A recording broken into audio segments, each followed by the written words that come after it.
এই যে জমিদার আমার, আমার আগে আগে দৌড়াচ্ছে আর একটু একটু করে ঘাড় ঘুরিয়ে দেখে নিচ্ছে আমি পেছন পেছন যাচ্ছি কিনা।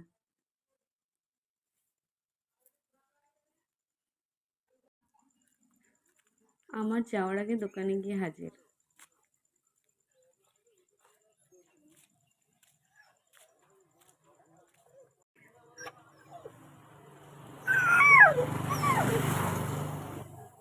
কি দাবি তোর, কি দাবি?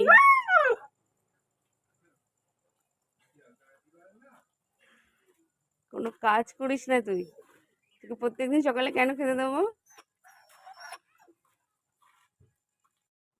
দেবো না তোকে আমি খাবার।